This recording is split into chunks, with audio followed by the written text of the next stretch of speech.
আসসালামু আলাইকুম। বাংলাদেশ বেতার গোপালগঞ্জ। খবর পড়ছি নাহিদা। দেশ ও জাতির কল্যাণ কামনা এবং বিশ্ব মুসলিম উম্মাহর শান্তি সমৃদ্ধি প্রত্যাশায় গোপালগঞ্জে ঈদ উল ফিতরের প্রধান জামাত অনুষ্ঠিত হয়েছে। গতকাল সকাল ৮টায় জেলা মডেল মসজিদে এই জামাত অনুষ্ঠিত হয়। বৃষ্টির কারণে পূর্ব নির্ধারিত কেন্দ্রীয় পৌর ঈদগাহ ময়দানের পরিবর্তে মসজিদে জামাত আয়োজন করা হয়। জামাতে ইমামতি করেন মডেল মসজিদের ইমাম মুফতি অলিউল্লাহ। নামাজে গোপালগঞ্জ ২ আসনের সংসদ সদস্য ড কে এম বাবর, জেলা প্রশাসক মোহাম্মদ আরিফুজ্জামান, জেলা পরিষদের প্রশাসক শরীফ রফিকুজ্জামান সহ বিভিন্ন রাজনৈতিক নেতা, প্রশাসনের ঊর্ধ্বতন কর্মকর্তা ও সর্বস্তরের মুসল্লিরা অংশ নেন। নামাজ শেষে দেশ ও জাতির মঙ্গল কামনায় বিশেষ মোনাজাত করা হয়। পরে মুসল্লিরা একে অপরের সঙ্গে কোলাকুলি ও শুভেচ্ছা বিনিময়ের মাধ্যমে ঈদের আনন্দ ভাগাভাগি করেন। এদিকে মুকসুদপুর গোপালগঞ্জ ১ আসনের সংসদ সদস্য সেলিমুজ্জামান মোল্লা এবং টুঙ্গিপাড়ায় গোপালগঞ্জ ৩ আসনের সংসদ সদস্য এস এম জিলানী সাধারণ মানুষের সঙ্গে ঈদের নামাজ আদায় করেছেন। এছাড়া জেলার অন্যান্য উপজেলাতেও উৎসবমুখর পরিবেশে ঈদের জামাত অনুষ্ঠিত হয়েছে।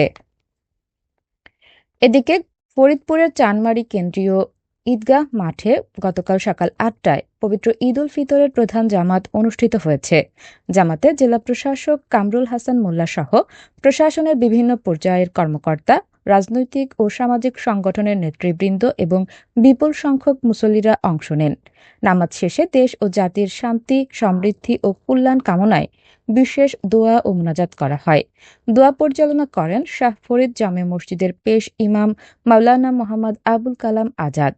এছাড়াও চন্দ্রপাড়া দরবার ও আটরশি দরবার শরীফে বড় জামাত অনুষ্ঠিত হয়। আবহাওয়া মেঘাচ্ছন্ন থাকায় বিভিন্ন মহল্লার মসজিদেও ঈদের জামাত আদায় করা হয়। শরীয়তপুরে পবিত্র ঈদ উল ফিতর উপলক্ষে নিজ নির্বাচনী এলাকা পরিদর্শন করেছেন জাতীয় সংসদের হুইপ মিয়া নুরুদ্দিন আহমেদ অপু। গতকাল বিকেল থেকে রাত পর্যন্ত তিনি ডামুড্যা উপজেলা সহ বিভিন্ন এলাকার সাধারণ মানুষ, ব্যবসায়ী ও শ্রমজীবীদের সঙ্গে কুশল বিনিময় করেন। এ সময় স্থানীয় উন্নয়ন ও সামাজিক বিভিন্ন সমস্যার কথা শুনে দ্রুত সমাধানের আশ্বাস দেন তিনি। পরে কোদালপুর বাজার এলাকায় নেতাকর্মী ও সর্বস্তরের মানুষের সঙ্গে শুভেচ্ছা বিনিময় করেন হুইপ নুরুদ্দিন আহমেদ। তিনি বলেন, ঈদ কেবল ধর্মীয় উৎসব নয়, এটি মানুষের মাঝে সম্প্রীতি ও সহমর্মিতা গড়ে তোলার এক গুরুত্বপূর্ণ উপলক্ষ। ফরিদপুরের গুহলক্ষ্মীপুর পালপাড়া সর্বজনীন শ্রী শ্রী কালীমাতা মন্দির প্রাঙ্গণে আগামী ২৫ মার্চ শিব ঠাকুরের অভিষেক ও মঙ্গলঘট স্থাপন করা হবে। এ উপলক্ষে সর্বজনীন পূজা উদযাপন কমিটি সকল ভক্ত ও সুধীজনকে অংশগ্রহণের আহ্বান জানিয়েছে। আয়োজকরা জানান, দিনব্যাপী ধর্মীয় কর্মসূচির মধ্যে সকাল ১১টায় অভিষেকের মধ্য দিয়ে অনুষ্ঠান শুরু হবে। এরপর পর্যায়ক্রমে মঙ্গলঘট স্থাপন, র্যালি, পূজা, গঙ্গাজল অর্পণ ও অঞ্জলি প্রদান করা হবে এবং পূজা শেষে ভক্তদের মাঝে মহাপ্রসাদ বিতরণ করা হবে। ফরিদপুরের সদরপুরে পাগলা কুকুরের কামড়ে অন্তত ১৬ জন আহত হয়েছেন, যাদের মধ্যে কয়েকজনের অবস্থা গুরুতর। গতকাল সকালে উপজেলার ৯ রশি, ১৪ রশি, ১৭ রশি ও শ্যামপুর সহ বিভিন্ন এলাকায় এ ঘটনা ঘটে। আহতদের মধ্যে কয়েকজনের পায়ের মাংস ছিঁড়ে গেছে বলেও জানা যায়। তবে ভুক্তভোগীদের দাবি, আহতের সংখ্যা ৩০ থেকে ৪০ জন হতে পারে। সদরপুর উপজেলার স্বাস্থ্য কমপ্লেক্সে চিকিৎসকরা জানান, এখন পর্যন্ত ১৬ জনকে চিকিৎসা দেওয়া হয়েছে এবং আরও রোগী আসতে পারে। আহতদের ভ্যাকসিন ও টিটেনাস ইনজেকশন দিয়ে প্রাথমিক চিকিৎসা দেওয়া হয়েছে।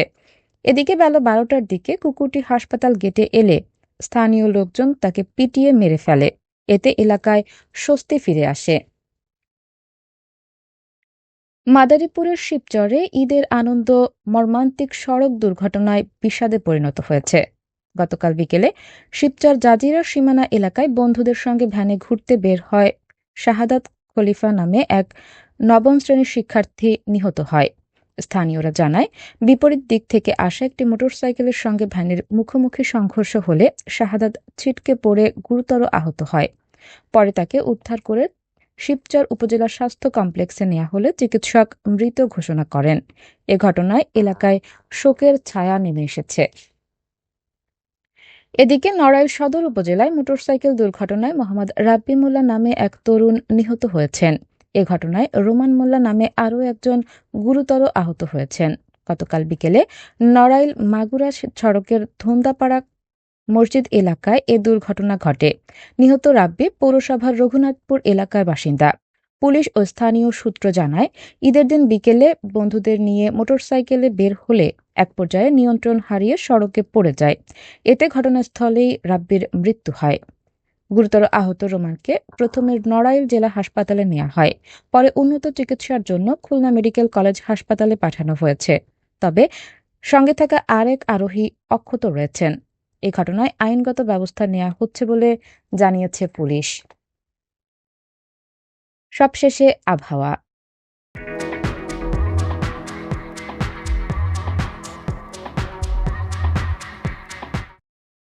আজ বেলা ১টা পর্যন্ত দেশের অভ্যন্তরীণ নদীবন্দর সমূহের জন্য আবহাওয়ার পূর্বাভাসে বলা হয়েছে, ভোর ৫টা থেকে পরবর্তী ৪ থেকে ৫ ঘন্টার মধ্যে দেশের নদী অববাহিকায় মাঝারি থেকে ঘন কুয়াশার কারণে দৃষ্টিসীমা ৫০০ মিটার বা কোথাও কোথাও এর চেয়ে কম হতে পারে।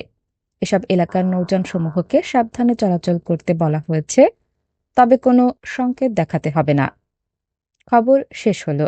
আমাদের পরবর্তী খবর প্রচারিত হবে আগামীকাল সকাল ৮টা বেজে ৩০ মিনিটে বাংলায়।